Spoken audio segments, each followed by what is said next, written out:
Welcome back to the deep dive.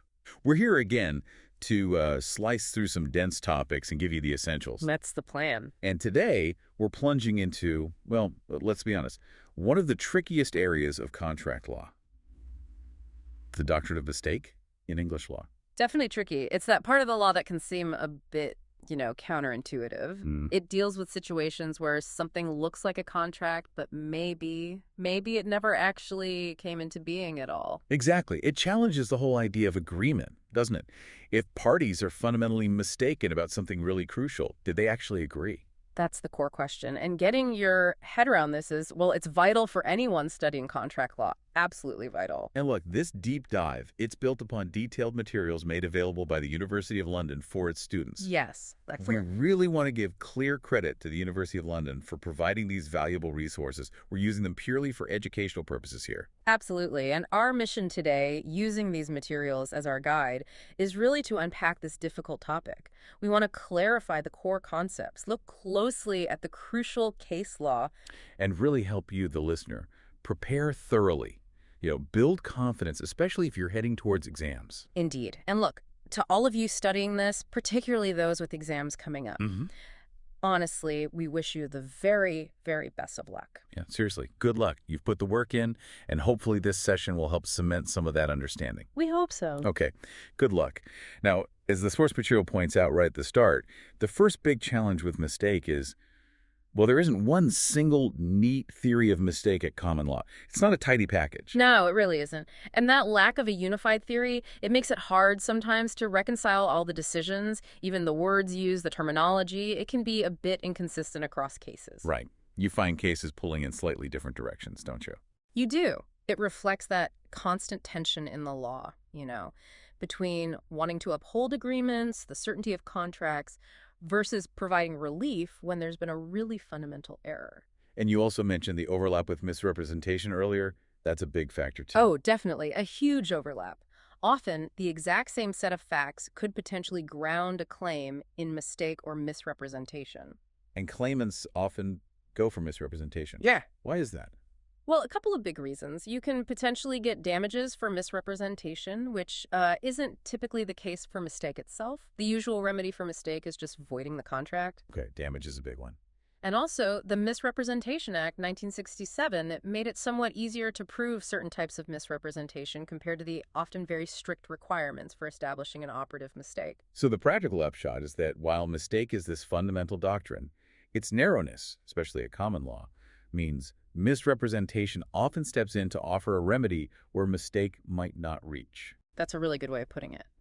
But, and this is crucial, you still have to understand mistake because of that really powerful effect it can have, making a contract void, completely wiped out from the beginning. And that's our focus today, voidness. So we're going to follow a clear path through the material based on the University of London notes. Yep. We'll start with some essential guidelines, key distinctions. Then we'll dive deep into bilateral mistakes at common law. That's where both parties are mistaken. Right. Shared mistakes or talking past each other. Then we'll tackle unilateral mistakes. Only one party gets it wrong. Often involving knowledge or fault of the other party. And finally, we'll look at the role of mistake in equity. Historically complex and, well, now maybe more limited than it once was. Significantly more limited now, yes. We'll definitely get into that. And throughout, we'll be repeating key case names, the facts, the rules they established. That repetition is deliberate. It's designed to help embed these crucial points in your memory, especially for exam preparation. Case names like Bell v. Lever Brothers, The Great Peace, Cundy v. Lindsay, they need to be second nature. Okay, let's get into it then. Section 1, getting started. Some guidelines on mistake. As we said, first hurdle, no single theory at common law.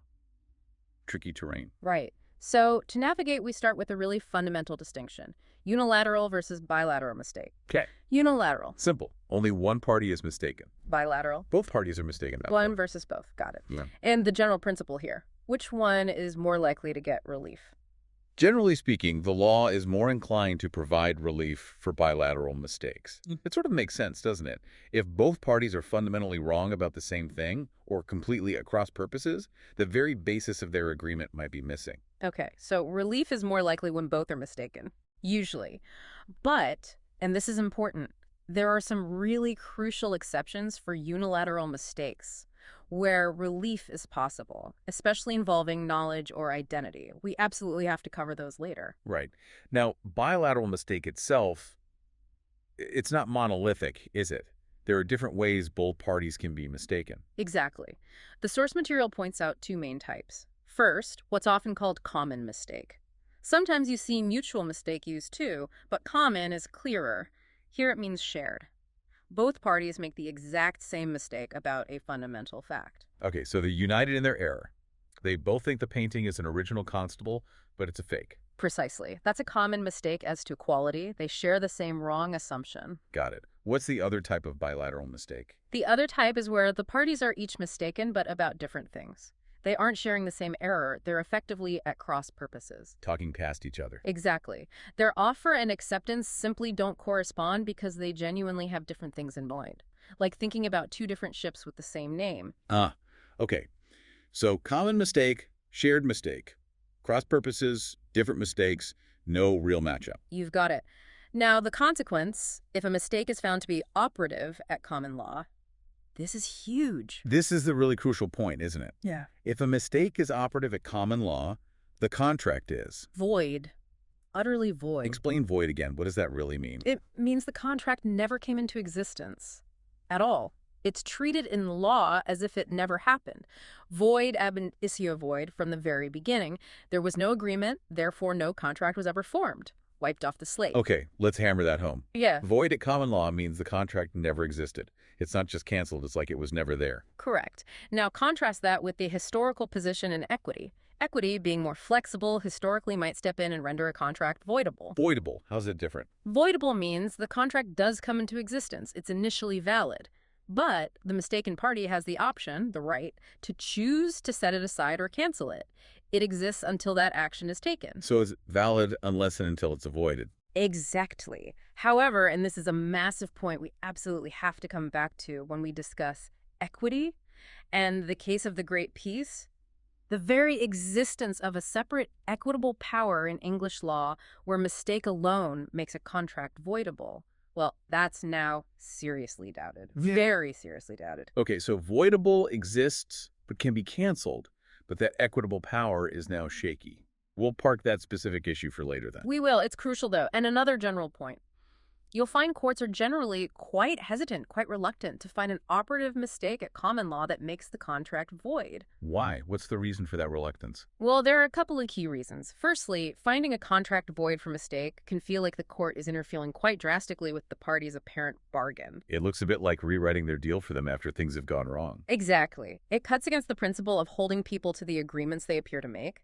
Secondly, and this is a really big one for commercial life, declaring a contract void ab initio can have really harsh consequences for innocent third parties.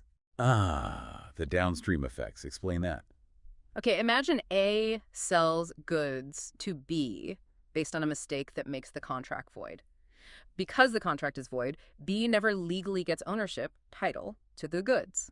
Now, if B then sells those goods on to C, who is completely innocent and pays good money, C gets nothing. C gets no title because B had no title to pass on. The legal principle is nemo dat quod non habet. You can't give what you don't have.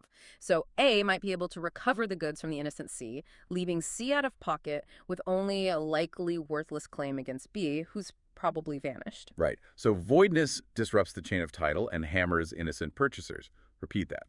Courts are reluctant partly because finding a contract void can rewrite the deal, but also, crucially, because it negatively affects innocent third parties down the line. Precisely. That concern for third-party rights is a constant theme, especially when we get to mistakes about identity. Now, back to that overlap with misrepresentation we mentioned.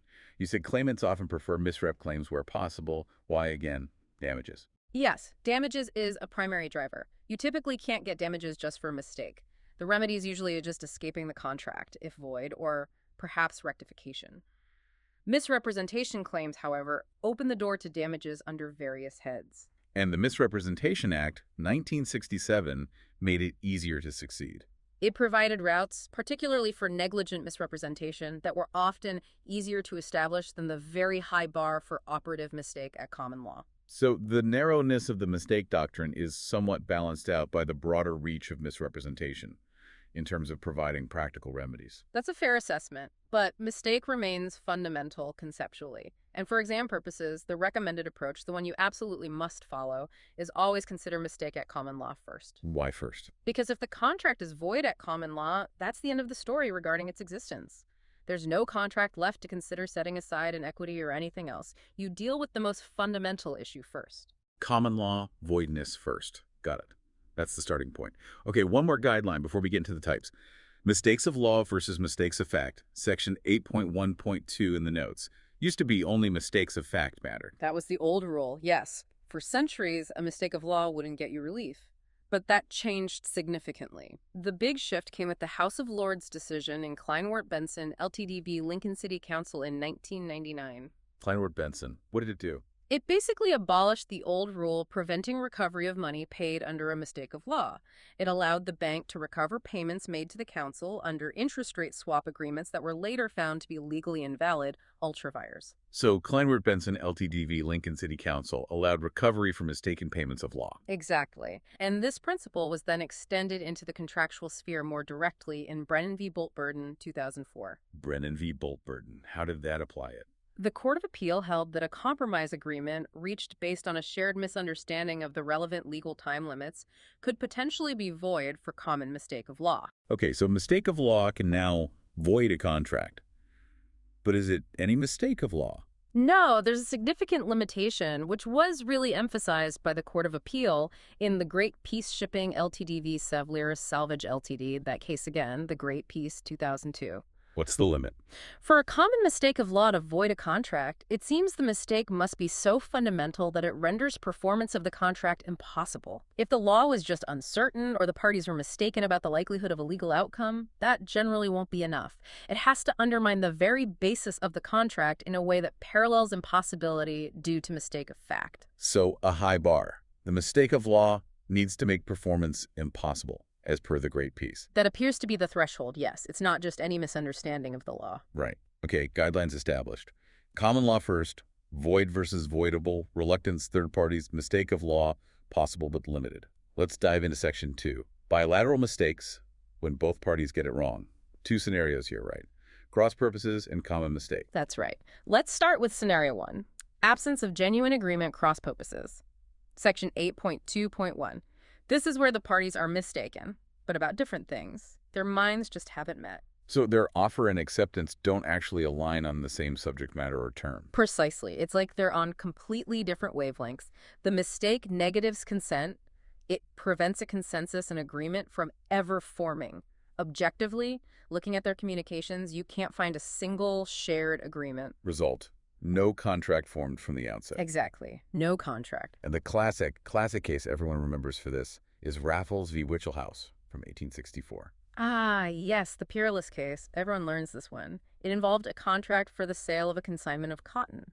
The contract stated the cotton was to arrive ex-Peerless from Bombay. Sounds straightforward enough. What was the problem? The problem was, unknown to either the buyer or the seller when they made the contract, there were two different ships named Peerless sailing from Bombay, carrying cotton. One sailed in October, the other in December. Uh-oh. And the buyer intended to buy the cotton arriving on the October Peerless, while the seller intended to sell the cotton arriving on the December Peerless. So they used the same words, Peerless from Bombay, but meant completely different things. Exactly. A latent ambiguity. The court found that because of this fundamental ambiguity about which ship, and therefore which cargo, was the subject matter, there was no objective way to say they had agreed on the same thing. No meeting of the minds, no contract. Let's lock that in. Raffles v. Wichelhaus. Two ships named Peerless sailing from Bombay at different times. Buyer meant one, seller meant the other. Outcome: no contract due to cross purposes, fundamental ambiguity. Void. Another illustration mentioned in the materials is Scriven Bros & Co. v. Hindley & Co. 1913. What happened there? It was an auction case. A buyer bid on certain lots believing they were hemp. They were actually tow, which is much less valuable. The confusion arose because the auction catalog was misleading. Both the hemp and the tow bales were described with the same shipping mark, and the samples were hard to distinguish. So the buyer was mistaken about what they were bidding on. Yes, and crucially, the court found the seller, or the auctioneer, knew or should have realized from the unusually high bid price for tow that the buyer was making this mistake about the substance of the goods, a mistake induced by the misleading catalog. So again, no genuine agreement on the subject matter, no contract. Okay, so summary for cross purposes. Hmm? Parties are mistaken about different fundamental aspects. Offer and acceptance don't match up. Result is no contract because there was never a meeting of the minds. Raffles v. Wichelhaus is the go-to example. Perfect. Now let's move to scenario 2. Common mistake, shared mistake. Section 8.2.2. Here, both parties make the same mistake about a fundamental aspect of their deal. They're in agreement about the terms, but that agreement is based on a shared false assumption. Exactly. And this is where Lord Atkin's analysis in Bell v. Lever Brothers comes back. Remember, he said, mistake operates to negative or nullify consent. Cross purposes, negatives consent, prevents agreement. Common mistake nullifies consent. Meaning an apparent agreement is reached, but the shared fundamental mistake about its basis renders that consent ineffective. It nullifies it, making the contract void ab initio. So it looks like they agreed, but the ground beneath their agreement was faulty from the start, based on this shared error. That's the idea. Although, as we'll see very clearly with Bell v. Lever Brothers itself, what actually counts as a fundamental enough shared mistake to nullify consent at common law is, well, it's incredibly narrow. Okay, let's look at the specific situations where common mistake might apply, according to the materials. First up, non-existence of subject matter, res extincta, section 8.2.3. Right. Res extincta, the thing has perished or doesn't exist. This is where the specific thing the parties are contracting about doesn't actually exist at the time they make the contract, and neither of them knows this. Like agreeing to buy a specific racehorse, but unknown to both. The horse died just before the contract was signed. Exactly that. It's a type of initial impossibility. The contract is impossible to perform from the very start because the subject matter isn't there. The leading case is Couturier v. Hasty from 1856. The corn cargo case again. Tell us the details. A contract was made in London for the sale of a specific cargo of corn that was supposed to be en route from Salonika. However, unknown to both the seller in London and the buyer, the corn had already deteriorated significantly during the voyage due to heat. The ship's captain had lawfully sold it at an intermediate port, Tunis, before the London contract was even made. So when they made the contract in London, the specific cargo of corn they were contracting about, it no longer existed as that cargo of corn. Precisely. It had ceased to exist in a commercial sense. The House of Lords held the buyer was not liable to pay the price. Why? Because the contract was for a specific existing thing, and that thing didn't exist. And the traditional interpretation of Couturier v. Hasty is that it stands for the rule that a contract for the sale of specific goods is void if, unknown to the parties, the goods have perished before the contract is made. That's the traditional view, yes. And this specific principle for perished goods was codified into statute. It's now found in Section 6 of the Sale of Goods Act, 1979. Section 6 of the Sale of Goods Act, 1979. What does it say? It says, where there is a contract for the sale of specific goods, and the goods without the knowledge of the seller have perished at the time when the contract is made, the contract is void. Let's repeat that key statute.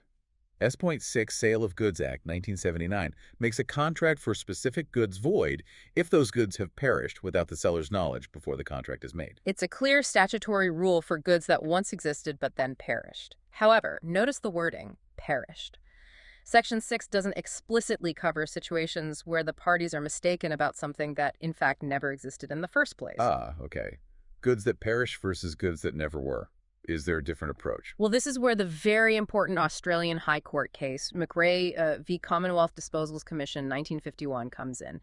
It offers a different perspective, particularly for the never-existed scenario. Tell us about McRae. What happened? The Commonwealth Disposals Commission invited tenders for the purchase of salvage rights to an oil tanker, supposedly wrecked on a place called the Germond Reef near New Guinea.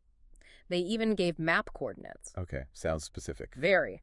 McRae won the tender, paid the price, and then spent a considerable amount of money fitting out a salvage expedition. They sailed to the location and found nothing. No tanker, arguably no reef at the specified location either. The whole thing was non-existent. Wow. Repeat case name and facts. McRae v. Commonwealth Disposals Commission.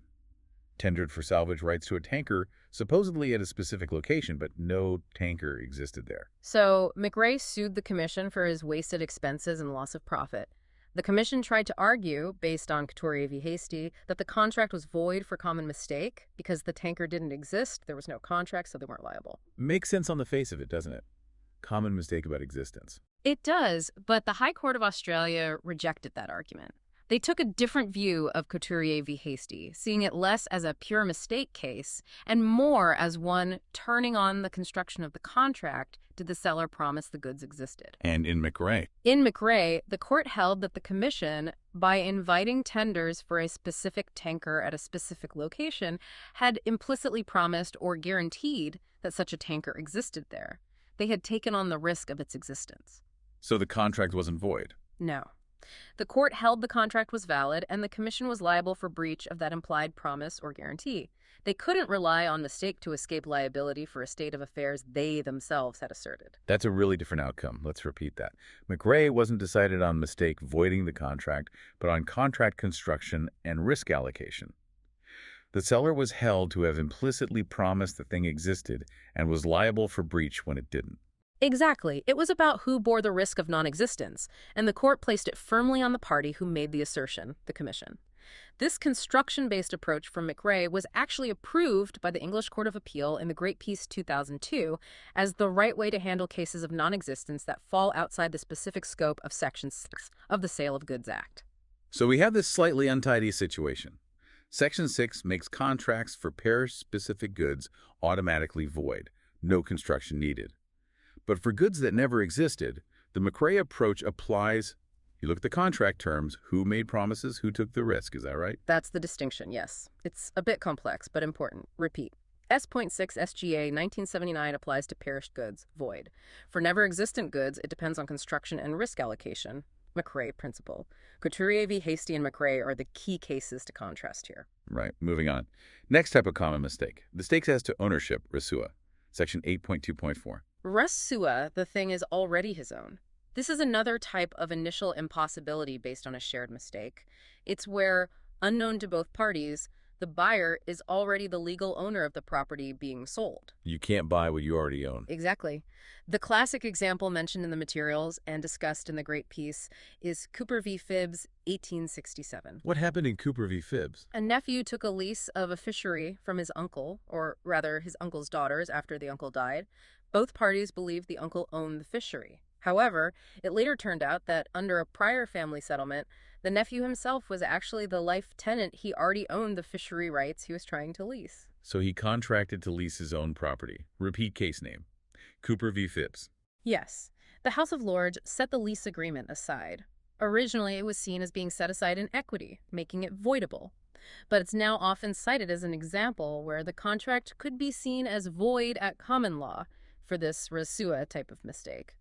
It's also interesting because it involved a mistake as to private rights, essentially a mistake of law, which, as we discussed, can now potentially void contracts after Kleinwort-Benson. Okay. Next category. Mistake as to possibility of performance. Section 8.2.5. This isn't about the thing existing, but about whether the contract can actually be done. Right. Both parties believe performance is possible, but unknown to them, it's actually impossible from the outset. Professor Tritle famously broke this down into 3 types of impossibility: physical, legal, and commercial. Let's take those one by one. Physical impossibility. The case example is Sheikh Brothers Ltd v. Oxner in 1957. This involved a contract to grant a license to cut, process, and manufacture sizzle on a particular area of land in Kenya. The contract required the licensee to deliver a minimum quantity of 50 tons of sisal fiber per month to the licensor. And the It turned out that the land, given its nature and condition, was physically incapable of producing that quantity of sisal. Performance of the minimum yield requirement was physically impossible from the start. The Privy Council held the contract was void for common mistake. Repeat.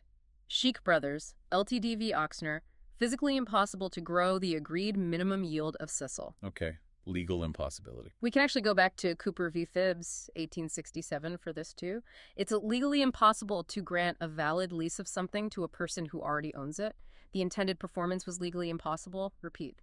Cooper v. Phibbs, legally impossible to lease one's own property. And commercial impossibility. This sounds a bit different. It is. It's not that performance is physically or legally barred, but that the shared fundamental commercial purpose underlying the contract has already disappeared or become impossible at the time of contracting. The classic case is Griffith v. Brammer, 1903. What are the facts there? Someone agreed to hire a room on Pall Mall for the specific purpose of watching King Edward VII's coronation procession on June 26, 1902. The contract was made at 11 a.m. on June 24th. However, unknown to both parties at that time, a decision had already been made earlier that morning around 10 a.m. to operate on the king, which meant the procession was canceled. So the whole point of hiring the room had vanished before they even signed the contract. Exactly. While it was still physically possible to hire and occupy the room, the entire commercial purpose for which the contract was made had been destroyed. The court held the contract was void for common mistake. Repeat case name and facts. Griffith v. Brymer, hired room for coronation procession, but procession already canceled before contract made. Contract void. Now, in all these impossibility cases, physical, legal, commercial, is there a common thread or a key question to ask? Yes. Just like with McRae and non-existence, the crucial underlying question is, did one of the parties expressly or implicitly take on the risk that performance might turn out to be impossible? Risk allocation again? Always look for risk allocation. If the court construes the contract as meaning one party promised performance was possible or accepted the risk that it might not be, then the contract will likely be held valid. If performance then proves impossible, that party will be in breach. Mistake won't void the contract if the risk was allocated. This also distinguishes it from the doctrine of frustration, which deals with impossibility arising after the contract is formed due to some supervening event. Mistake here is about initial impossibility. Got it. Summarize impossibility mistake. Physical, legal, or commercial impossibility, unknown to both parties when contracting, can void the contract due to shared mistake, unless the contract, on its proper construction, places the risk of that impossibility on one of the parties. Key examples: Sheep Brothers, Cooper v. Phibbs, Griffith v. Brymer. Right. Now we reach it. Arguably the most difficult, most controversial, and perhaps most important area of common mistake at common law.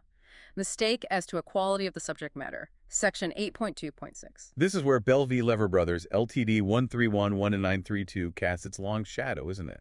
It absolutely dominates this area. Let's revisit the facts of Bell one more time because they're critical.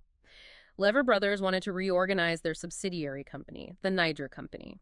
To do this, they needed to terminate the service contract of two senior executives, Mr. Bell and Mr. Snelling. Okay. They negotiated termination agreements, paying Bell £30,000 and Snelling £20,000 as compensation for loss of office. A huge sum back then. Both parties entered these agreements believing they were necessary to secure the director's consent to early termination. But there was a problem. Yes. Lever Brothers later discovered that during their employment, both Bell and Snelling had secretly breached their duties by engaging in private trading in cocoa, which competed with the Niger Company. These breaches were serious enough that Lever Brothers could have lawfully terminated their employment contracts without paying any compensation at all. So the shared mistake was? The shared mistake was about equality of the original employment contracts, namely whether they were terminable only by agreement with compensation, as both parties believed when making the severance deals, or whether they were actually already terminable for cause without compensation, which was the reality due to the breaches. It was a mistake about the quality or status of those employment contracts. Repeat case name and core facts. Bell v. Lever Brothers. Lever Brothers paid huge severance, 50 paying total, to terminate directors' contracts, unaware that prior breaches by the directors meant they could have terminated them for free. Mistake was about the terminability, equality of the original contracts. Lever Brothers sued to recover the £50,000, arguing the termination agreements were void for common mistake. The House of Lords, in a very close 3-2 decision, held that the termination agreements were valid. The mistake was not sufficiently fundamental to void them. Not fundamental enough. Even though they paid £50,000, they didn't need to. That seems pretty fundamental. It does seem fundamental in a commercial sense, but this is where Lord Atkin delivered his famous and very restrictive test for when a mistake as to quality will void a contract at common law. What was the test again? Lord Atkin said that for a mistake as to quality to be operative, the mistake must be of some quality which makes the thing without the quality essentially different from the thing as it was believed to be. Repeat Lord Atkin's essentially different test. The quality must make the subject matter essentially different. And here lies the massive difficulty created by Bell. If the mistake in Bell itself paying £50,000 for something, released from contracts, that was actually worthless, because they could have got it for free if that mistake didn't make the subject matter, the termination agreement, essentially different from what it was believed to be, then what kind of mistake about quality ever could? It sets an incredibly high bar. How did the majority justify it in Bell?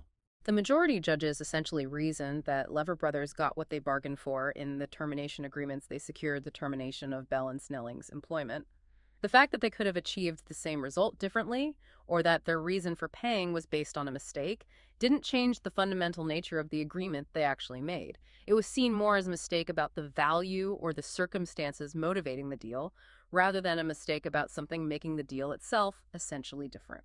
So, Bell effectively slammed the door shut on most claims for common mistake as to quality, or at least left it only open a tiny crack. That's the practical effect, yes.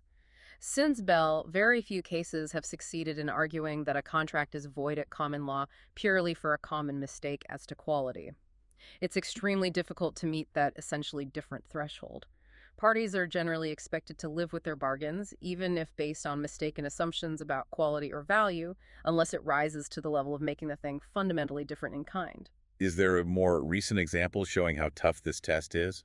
Yes, the materials mention 777 MSN 27251 v. Asman Air Services 2018. What happened there? It involved lease agreements for several aircraft. The lessee, Asman Air, intended to use these specific planes primarily for Hajj pilgrimage flights to and from Saudi Arabia. However, unknown to both Asman and the lessor when they signed the leases, the Saudi authorities had already decided not to grant the necessary approvals for those particular aircraft to be used on those routes. So a shared mistake about whether the planes could be used for their core intended purpose. Repeat case name and facts. 777 MSN 27251 v. Asman Air Services. Mistake about Saudi permission to use specific leased planes for Hajj pilgrimages. Exactly. Asman Air argued the leases should be void for common mistake. The mistake, they said, was about a fundamental quality of the aircraft, their suitability or legal capability for the intended primary use. And the outcome? The court rejected the argument. Applying the principles from Bell and subsequent cases like the Great Peace, the judge found that while the lack of Saudi approval was obviously very important to Asman's commercial plans, it didn't make the aircraft themselves essentially different from what was contracted for. They were still serviceable aircraft, capable of flight, leasing, and potentially other uses. The mistake related to their usability for a specific purpose, not their fundamental nature as aircraft. The leases were held valid. Wow. That really demonstrates the strictness. If being unable to use them for the main reason you lease them isn't essentially different, what is? It's a very high hurdle. It almost seems to merge with impossibility sometimes. Is the mistake so fundamental that it makes the core contractual performance essentially different or impossible? Often, it's seen as just a bad bargain or a risk that materialized. The case Associated Japanese Bank International LTDV Credit du Nord SA 1988 is mentioned here too. What was the point there? In that case, Stanjay, as he then was dealing with a guarantee related to a lease of some engineering machines. It turned out the machines didn't actually exist at all, a case of res extincta. But in discussing the law, Stanjay acknowledged just how narrow the scope for common mistake as to quality was after Bell v. Lever Brothers.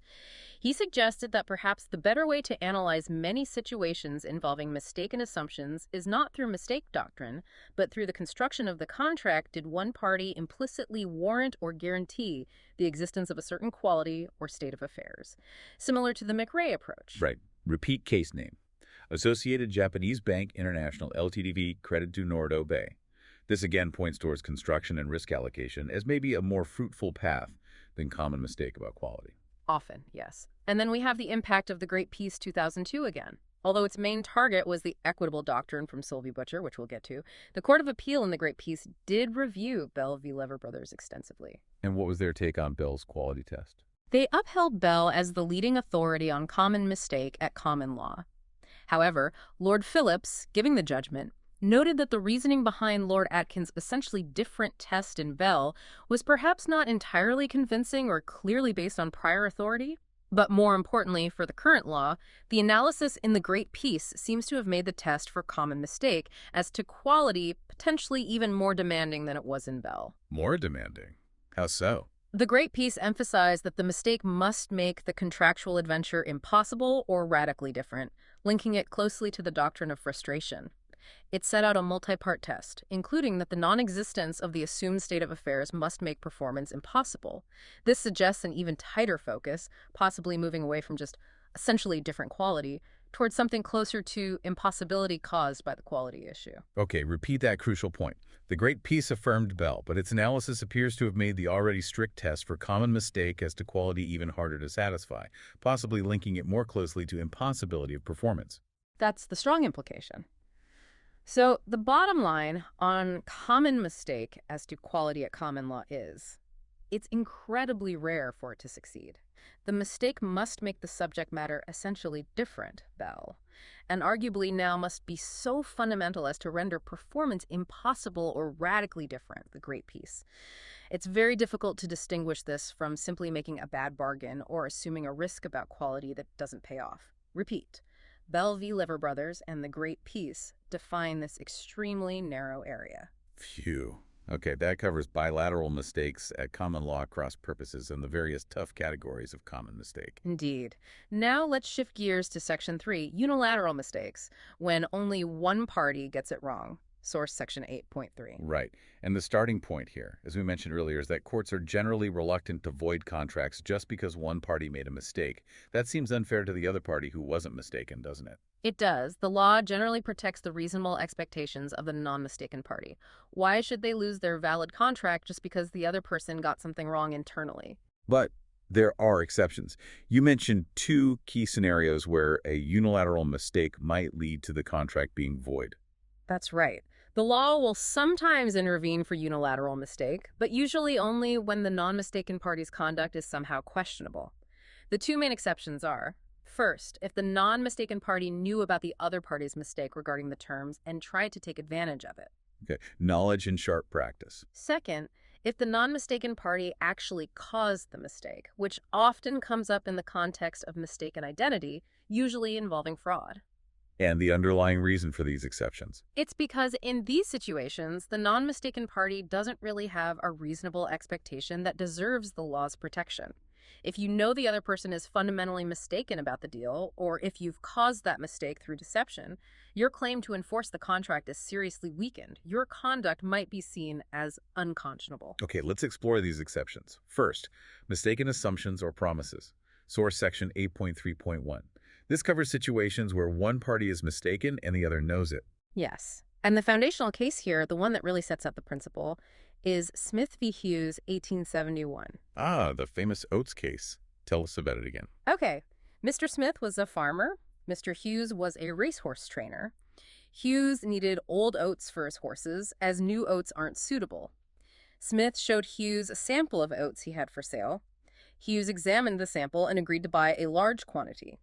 Later, Hughes discovered they were new oats, not old oats, and refused to accept them. So Hughes made a mistake. He thought he was buying old oats. Yes, he made a mistake about the quality or attribute of the oats their age.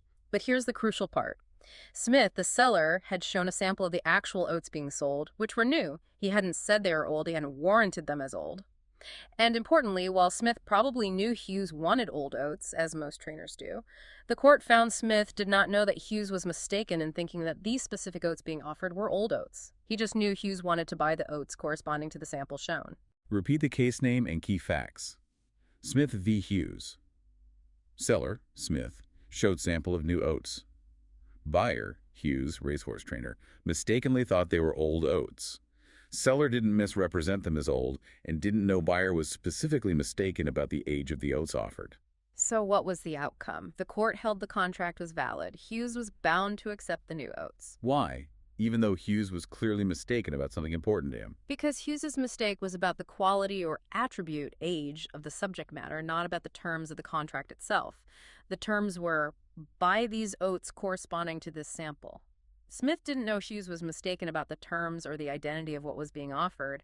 He just knew Hughes had a motive, wanting old oats, which wasn't being met. So what's the fundamental rule that comes out of Smith v. Hughes about when a known unilateral mistake will void a contract? The rule is this. For a unilateral mistake to prevent a contract from forming, i.e. make it void. The non-mistaken party, like Smith, must know that the other party, Hughes, is mistaken, and that mistake must relate to the actual terms of the promise being offered or accepted. A mistake merely about the quality or attributes of the subject matter, even if known by the other party, is generally not enough unless it amounts to a mistake about the terms themselves. Let's repeat that core rule from Smith v. Hughes. To void a contract for unilateral mistake, the mistake must be 1. Known to the non-mistaken party A and D, 2. Be a mistake as to the terms of the contract what's being offered accepted, not just a mistaken assumption about quality or value. Precisely. It reflects the principle of caveat emptor, let the buyer beware. Unless the seller misrepresents something or knows the buyer is mistaken about the actual deal being proposed, the buyer's own assumptions about quality are generally their own lookout. This seems to lead directly into the snapping up exception. Is this just an application of the Smith v. Hughes rule where the mistake is known and does relate to the terms? Exactly right. The snapping up scenario is a classic example of a known mistake as to terms. It happens when one party makes an offer, but there's an obvious mistake in the terms. Usually the price is clearly wrong, way too low, or maybe way too high. Like seeing a brand new car advertised for £10 by mistake. Precisely. The other party sees this, knows it must be a mistake because it's so far off the mark, but quickly tries to accept it. They snap it up, hoping to hold the mistaken party to the erroneous term. And the law's response. The law generally says, no contract. The contract based on the mistaken term is void. Why?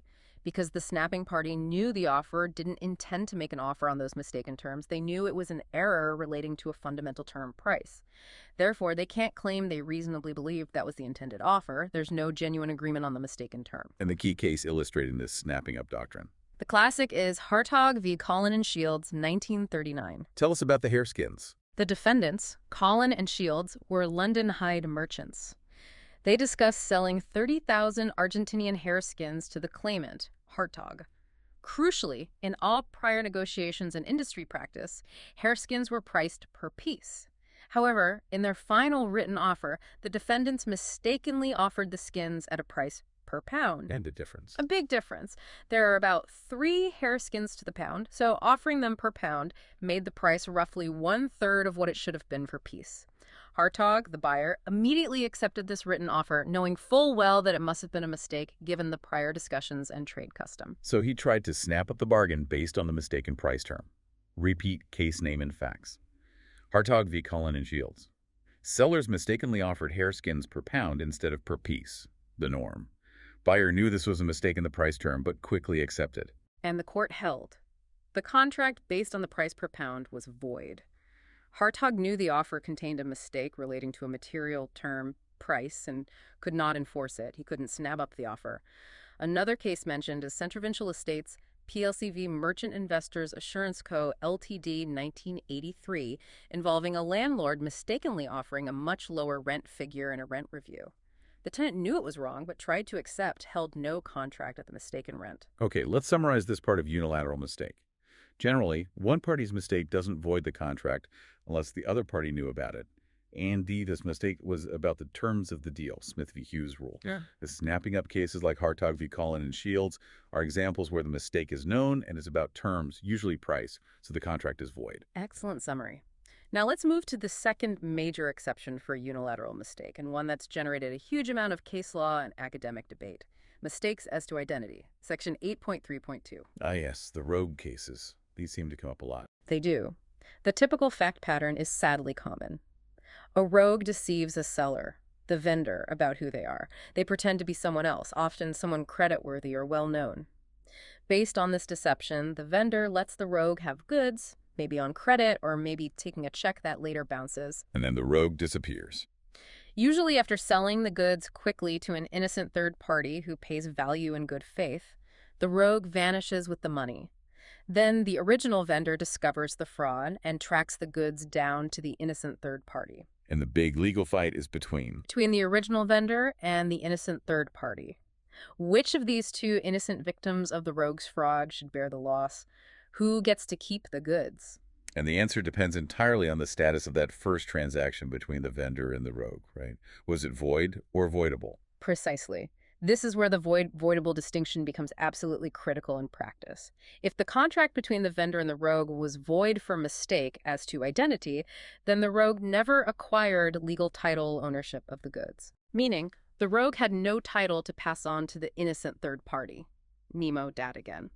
So the third party gets no title, and the original vendor can recover the goods from them. The third party bears the loss. But if the contract between the vendor and the rogue was merely voidable for the rogue's fraudulent misrepresentation of identity, then the rogue does acquire legal title, but it's a voidable title. This means the vendor has the right to rescind, cancel the contract, and recover the title, BUT. there's a time limit. Yes. If the innocent third party buys the goods from the rogue before the original vendor takes steps to rescind the first contract, the third party acquires good, indefeasible title. The vendor's right to rescind is cut off, and they cannot recover the goods from the third party. In this scenario, the original vendor bears the loss. Okay, let's repeat that critical consequence for third parties in identity mistake cases. If the first contract, vendor-rogue, was void, the third party loses the goods. If the first contract was voidable, the third party who buys before rescission is protected and keeps the goods. This is why determining void versus voidable is the whole game here. Exactly. And the source material notes there's often a sort of underlying policy tension, sometimes favoring protecting the innocent third-party purchaser, especially if they acquired the goods in ordinary commercial dealings. Right. Let's trace the development of the law here. The historical starting point for contracts being found void for identity mistake, especially in written dealings. That would be the famous House of Lords case, Cundy v. Lindsay, 1878. Tell us the facts of Cundy v. Lindsay. A rogue named Alfred Blenkarn rented a room at 37 Wood Street, Cheapside. There was a highly reputable firm called Blank Iron & Co. carrying on business nearby at 123 Wood Street. Blenkarn wrote letters ordering a large quantity of linen handkerchiefs from Lindsay & Co. in Belfast. He signed the letters in a way that made the signature look like Blank Iron & Co. and gave his address as 37 Wood Street. So he was deliberately mimicking the reputable firm's name. Yes. Lindsay & Co. knew of Blank Iron & Co. as a respectable firm and believed they were dealing with them. They sent the handkerchiefs to Blank Iron & Co., 37 Wood Street, where Blankon intercepted them. Blankarn then sold the handkerchiefs to Cundy, an innocent purchaser. Lindsay sued Cundy to recover the goods. Repeat the case name and facts. Cundy v. Lindsay. Rogue Blenkarn ordered goods from Lindsay by written correspondence using a name and address designed to make Lindsay think they were dealing with a reputable firm, Blank Iron & Co. Blenkarn then sold goods to innocent Cundy. The House of Lords held that the contract between Lindsay and Blankarn was void for mistake as to identity. Why? Because Lindsay intended to deal only with the identifiable, reputable firm, Blank Iron & Co. They never intended to deal with the rogue Blenkarn. There was no contract with Blenkarn at all. And the consequence for Cundy. Since the contract with Blenkarn was void, Blenkarn never got title to the handkerchiefs. Therefore, he couldn't pass any title to Cundy. Cundy had to return the goods to Lindsay. What's the core test for voidness that comes out of Cundy v. Lindsay, especially for written contracts? It's about the mistaken party's intention. Did Party A, the vendor, Lindsay, intend to contract only with a specific identifiable third party C, Blank Iron & Co.? Was C's identity crucial to A's decision? Did Party B, the rogue Blenkarn, know that A was mistaken about their identity in this way? If yes, then there is no consensus between A and B, and the contract is void. The identity must be truly material, not just some minor detail. Dennett v. Skinner, 1948, made that clear. Okay, so intention to deal only with the identified party is key. Yeah. But this is distinct from a mistake about someone's attributes, like their creditworthiness. Yes, absolutely. That distinction is illustrated by Kings Norton Metal Co. v. Edridge, 1897. Here, a rogue named Wallace ordered goods using impressive letterhead claiming to be from a company called Hallam & Co., which had a large factory pictured. Hallam & Co. was entirely fictitious. Wallace made it up. The seller sent the goods on credit. So the seller thought they were dealing with a substantial company that didn't actually exist. Correct. The court held this contract was not void for mistake. It was merely voidable for fraudulent misrepresentation. Why? Because the seller intended to contract with the writer of the letters, whoever that might be. Their mistake wasn't about the identity of the writer, it was Wallace writing, but about the attributes of that writer, whether they were a large, creditworthy company called Hallam & Co. Since Hallam & Co. didn't exist, they couldn't have intended to contract only with them, unlike in Cundy, where Blank Iron & Co. did exist. Right. Repeat case name and the crucial identity versus attributes distinction. Kings Norton Metal Co. v. Edridge. Rogue used a completely fictitious firm name. Vendor intended to deal with the writer. Mistake was about their attributes, creditworthiness, existence as a firm, not identity. Contract voidable, not void. Now, this identity mistake area gets even more complicated and frankly confusing when the parties are dealing inter presentis face to face. Because there was a different rule, or at least a strong presumption, that applied here historically. Yes. For a very long time, the courts applied a strong presumption that when two people deal face to face, the vendor intends to contract with the person physically present in front of them, regardless of what name that person uses or who they claim to be. So, you intend to deal with the warm body standing there, not the identity they're falsely claiming. That was the strong presumption. And the legal effect of this presumption was crucial. What was the effect? Void or voidable? The effect was that the contract in these face-to-face situations was generally held to be voidable for fraudulent misrepresentation. The rogue lied about who they were, not void for mistake. And the consequence for the innocent third party? They were protected. Because the contract was only voidable, the rogue got a voidable title. If the rogue then sold the goods to an innocent third party before the original vendor rescinded the contract, that third party got good title. Repeat. Face-to-face dealing usually meant the contract was voidable, thus protecting the innocent third-party purchaser. Which cases established or illustrated this face-to-face presumption? Two key ones always cited are Phillips v. Brooks, Ltd. 1919, and Lewis v. Avray, 1972. Tell us about Phillips v. Brooks. A rogue, calling himself Sir George Bullough, went into Phillips' jewelry shop. He selected some pearls and a ring. He wrote out a check saying, "You see who I am Sir George Bullough," and gave an address. The jeweler checked the directory, confirmed that Sir George Bullough lived at that address, and let the rogue take the ring, but not the pearls. The check bounced. The rogue then pawned the ring to Brooks Ltd., an innocent pawnbroker. And the outcome? The court held the contract between Phillips, the jeweler, and the rogue was voidable for misrepresentation, not void for mistake.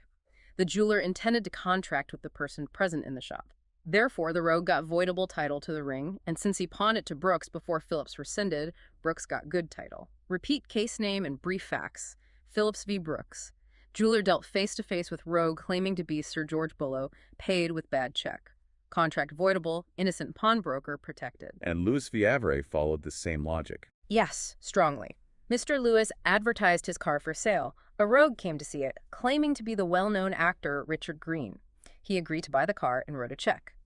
Lewis was hesitant, so the rogue produced an official-looking film studio pass with his photo and the name Richard Green. Convinced, Lewis let him take the car and logbook. The check bounced, of course. The rogue quickly sold the car to Mr. Avray, an innocent student. And the Court of Appeal held. They unanimously held the contract between Lewis and the rogue was voidable for misrepresentation, not void. Lord Denning famously said that when parties deal face-to-face, the presumption is they intend to deal with the person present, identified by sight and hearing. Therefore, Avray, the innocent third party, got good title. Repeat case name and brief facts. Lewis v. Avray. Private car seller dealt face-to-face with rogue claiming to be actor Richard Green, paid with bad check. Contract voidable, innocent third-party buyer protected. So, for many years, the law seemed pretty clear, if maybe a bit illogical. Written distance contracts involving identity deception could be void. Kundi. Face-to-face contracts were presumed voidable. Phillips. Lewis. That was the state of play, yes. But this distinction between written and face-to-face dealings was heavily criticized. Why should the method of communication determine whether an innocent third party keeps the goods or not, especially if the vendor's intention, to deal with the named person, not the rogue, might be the same in both cases? This led to the major House of Lords review in Shogun Finance, Ltd. v. Hudson, 2003. Shogun Finance. This is the modern authority we need to understand. What were the facts? A rogue went to a car dealership. He wanted to buy a Mitsubishi Shogun on hire purchase. He produced a stolen driving license belonging to a Mr. Durlab Patel. The dealer faxed the application form, purportedly signed by Mr. Patel, along with a copy of the license, to Shogun Finance. Shogun did credit checks on Mr. Patel and approved the finance. The rogue signed the written hire purchase agreement in the name of Mr. Patel and drove the car away. He then immediately sold it to Mr. Hudson, an innocent private purchaser. Repeat case name and facts. Shogun Finance v. Hudson. Rogue used stolen ID, Mr. Patel's, to enter into a written hire purchase agreement with Shogun Finance via a dealer. Rogue sold car to innocent Mr. Hudson. Shogun Finance eventually discovered the fraud and sued Mr. Hudson to recover the car. The whole case turned on whether the hire purchase agreement between Shogun and the rogue, posing as Patel, was void for mistake or merely voidable for misrepresentation. And the House of Lords decision, it was divided, wasn't it? Yes, a very significant 3-2 split. The majority, Lords Hobhouse, Phillips, and Walker, held that the hire purchase agreement was void for mistake. Void, even though the rogue was sort of face-to-face with the dealer. But the majority emphasized that the contract was fundamentally a written contract between Shogun Finance and the person named in the document, Mr. Patel. Shogun Finance had conducted credit checks on Mr. Patel. His identity was crucial to their decision to grant finance. They intended to contract only with the real Mr. Patel, whose details they had checked. The rogue, not being Mr. Patel, could not accept the offer made to Mr. Patel. Therefore, following Cundy v. Lindsay, there was no contract. So the majority upheld the Cundy v. Lindsay principle for written contracts where identity is fundamental, even if there was some face-to-face element with an intermediary dealer. Repeat. Shogun Finance majority held the distance-written hire purchase contract void because identity, Mr. Patel's, was crucial, applying Cundy v. Lindsay. That's right. And what about the face-to-face cases like Phillips and Lewis? The majority in Shogun actually approved the traditional presumption that in face-to-face dealings, you intend to contract with the person physically present, making the contract voidable. They didn't overrule those cases. They did suggest the presumption might be rebuttable in exceptional circumstances, but didn't really clarify how, leaving a bit of uncertainty there. But the practical effect was to preserve the distinction. It also means the older case, Ingram v. Little, 1961, where sisters selling a car face-to-face checked the rogue's claimed identity and the contract was found void, is now very unlikely to be followed. But there was a powerful dissent in Shogun Finance. Oh, yes. Lords Nichols and Millett dissented strongly. They argued the distinction between written and face-to-face contracts in this context was illogical, incoherent, and unjust. They saw no good reason why Mr. Hudson, the innocent purchaser, should lose the car just because the finance agreement was technically written, whereas if the rogue had bought directly from a dealer face-to-face using a bad check, the third party would likely have been protected. What did the dissenters propose instead? They argued that in all these cases of fraudulent identity impersonation, whether face-to-face or written, the contract should be treated as voidable for misrepresentation, not void for mistake. This would have the merit of consistency and would always protect the innocent third-party purchaser, who they felt was generally less able to guard against the rogue's fraud than the original vendor. But the majority view prevailed. So the law, as it stands after Shogun Finance, maintains this difficult distinction. Yes, that's the current position. To summarize identity mistake, it remains complex. The crucial distinction, confirmed by the Shogun Finance majority, is between 1. Distance-written contracts where identity is fundamental to the offer, like in Cundy and Shogun itself. These are potentially void for mistake. And 2. Face-to-face contracts where there's a strong presumption you intend to deal with the person present, Phillips, Lewis, approved in Shogun. These are generally voidable for misrepresentation. Always remember the vital consequence for innocent third parties. They lose out if the first contract is void, but are protected if it's voidable, and they buy before rescission. Repeat. Cundy v. Lindsay and Shogun Finance are absolutely essential cases for understanding mistake as to identity. Okay. One last category under unilateral mistake. Documents signed under misapprehension, the defense of non est factum, the section 8.3.3. Right. Non est factum, it is not his deed. This is a very rare and limited defense. The starting point, the general rule, is clear. If you sign a document, you are bound by its terms.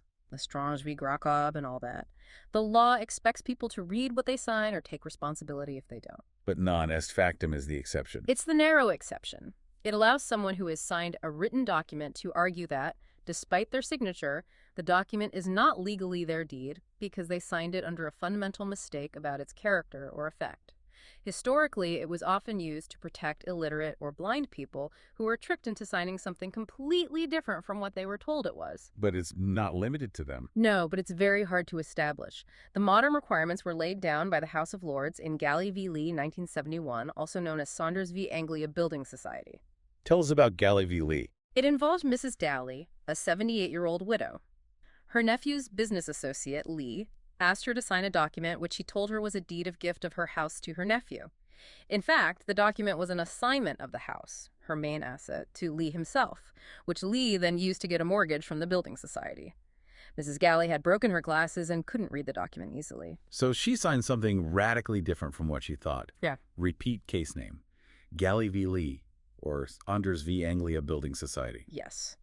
The House of Lords reviewed the non est factum defense. They moved away from older, more rigid distinctions, like mistake as to character versus contents, and set out a more flexible but still very strict two-part test. What are the two requirements? First, the person relying on the defense must show that the document they signed was radically or fundamentally different in substance or effect from the document they thought they were signing. It can't just be a minor difference. Second, and this is usually the killer blow, they must prove they acted with all reasonable care in the circumstances. They must prove they were not negligent in signing the document without understanding it. So fundamental difference, A&D, no negligence. That sounds tough. Extremely tough. The burden of proving lack of negligence is on the person who signed. In Galley v. Lee itself, Mrs. Galley's claim failed on the second limb. The Lords held she hadn't taken reasonable care. Although her glasses were broken, she hadn't taken sufficient steps to ascertain the document's true nature before signing away her house. So this defense rarely succeeds in practice. Very rarely. The courts place a heavy emphasis on the need for certainty and reliability of signatures in commerce. It's hard to prove you weren't negligent if you signed something you didn't understand. A rare successful example mentioned in the materials is Trustees of Beardsley Theobald's Retirement Benefit Scheme v. Yardley 2011, where someone signed a guarantee believing they were merely witnessing another signature, and the court found they hadn't been negligent in the specific circumstances. But that's unusual. Repeat the rare successful case. Trustees of Beardsley Theobald's Retirement Benefit Scheme v. Yardley. So, to summarize non est factum, it's a very narrow defense, allowing a signer to disown their signature due to fundamental mistake about the document's substance, but crucially, it requires them to prove they took all reasonable care and were not negligent. Established by Galley v. Lee. Rarely successful. Okay, that's an exhaustive tour through mistake at common law. Bilateral mistakes, cross-purposes, and the narrow categories of common mistake like res extincta, res sua, impossibility, and the very tough quality mistake after Bell and Great Peace. And then unilateral mistakes. Generally need known mistake as to terms Smith v. Hughes, or snapping up Hartog, or the complex identity rules Cundy versus Phillips Lewis confirmed in Shogun, or the rare non-est factum. It's a lot to map out, but having that common law framework clear, especially the void not void outcome for each category, is absolutely the essential first step. Right, so if the contract isn't void at common law, then we turn to Section 4, Mistake in Equity, a more flexible approach, source section 8.4. But you flagged earlier that equity's role here has been significantly cut back. Yes, that's the major story in the modern law of mistaken equity. Historically, equity, the court of conscience, aimed to step in and provide fair outcomes where the rigid rules of common law might lead to injustice. It offered more flexible remedies. And for mistake, this led to the doctrine developed, most famously by Lord Denning, allowing contracts to be set aside on terms in equity, even if they weren't void at common law. The case was Soule v. Butcher, 1950. Exactly. Soule v. Butcher is the landmark case for this historical equitable doctrine. Lord Denning essentially said that even if a common mistake was not fundamental enough to make the contract void at common law under the strict test in Bell v. Lever Brothers, equity could still intervene if the mistake was sufficiently serious. And what could equity do? Equity could declare the contract voidable. It could set the contract aside, often on terms, meaning the court could impose conditions to try and achieve fairness between the parties. For example, it might require the party seeking to escape the contract to pay something, or give the other party the option to continue with the contract but on corrected terms. It offered a much more flexible, discretionary approach than the all-or-nothing void outcome at common law. The materials mention Grist v. Bailey, 1967, as an example of Soule v. Butcher in action. Yes. In Grist v. Bailey, a house was sold for £850 based on the parties' shared mistake that it was occupied by a statutory tenant, which would have significantly restricted its value and the buyer's ability to occupy it.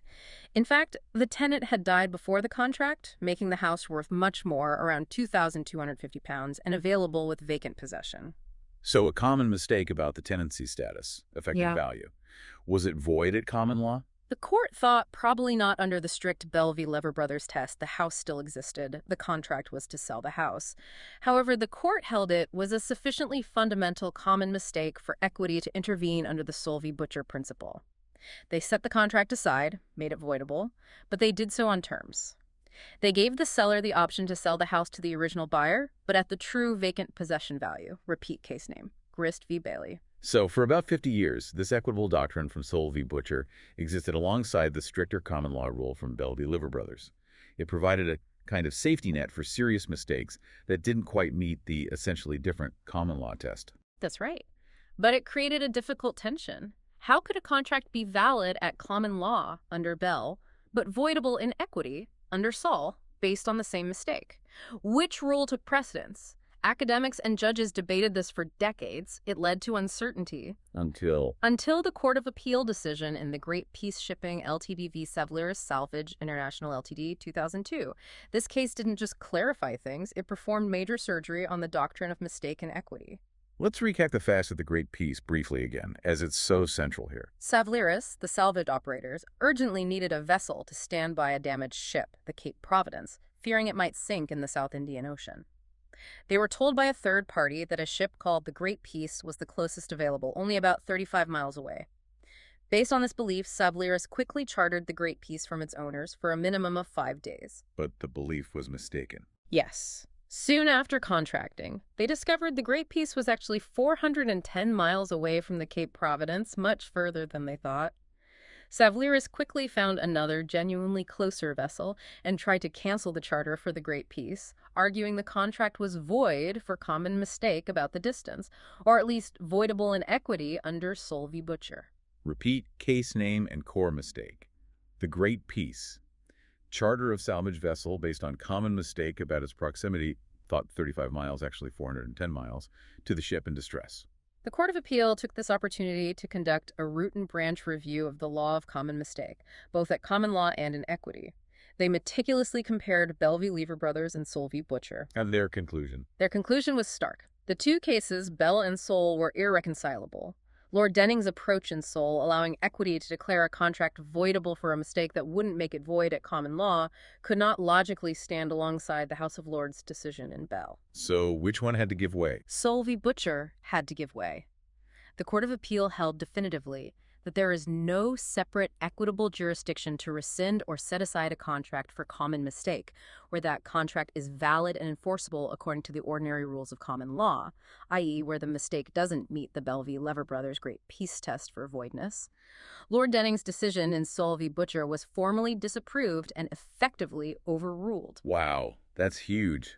Let's repeat that core ruling emphatically. Yeah. The Great Peace decided there is no separate equitable power to set aside a contract purely for common mistake, if that contract is valid at common law.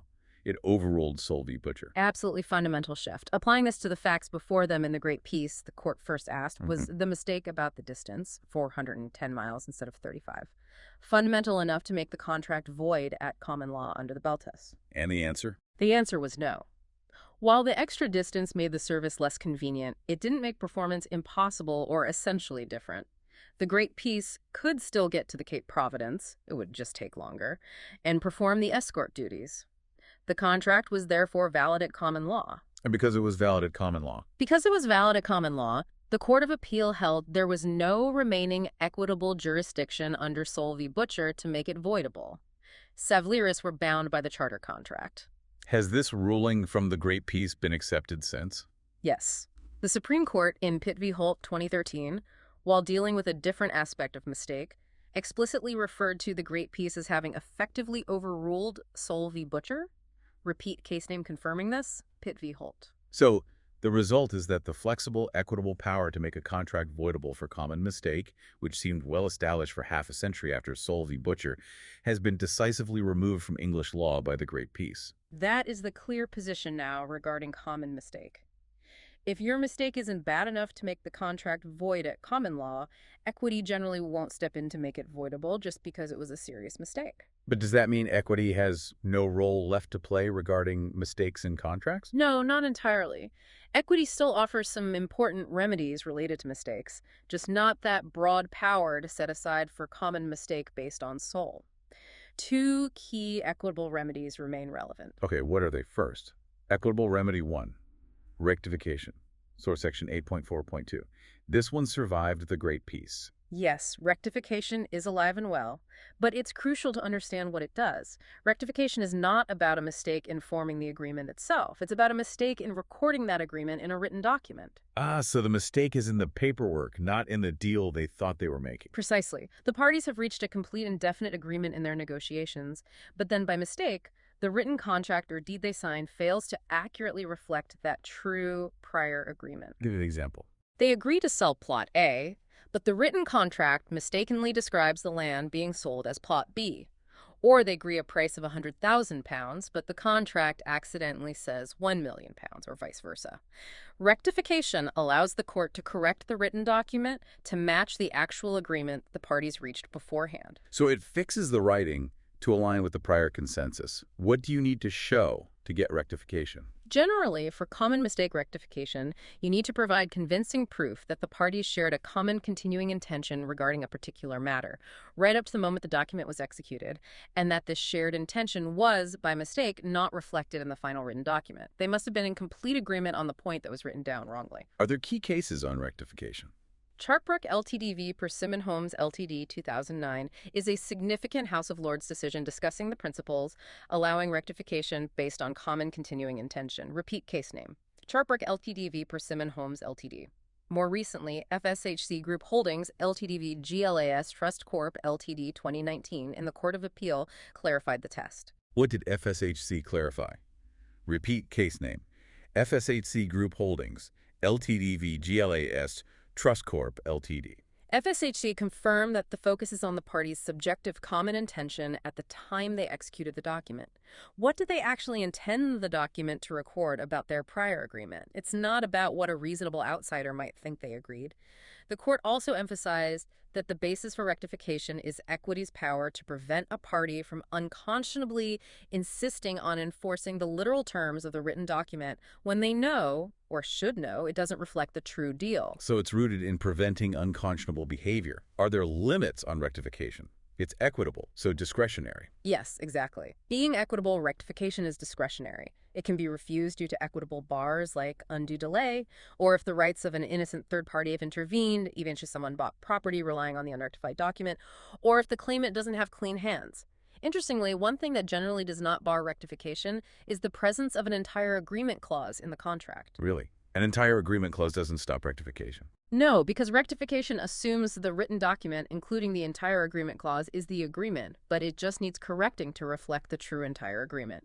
That was confirmed in DS Rendite Fonds NR 106 VLCC Titan Glory GmbH & Co. Tankschiff KGV Titan Maritime SA 2013.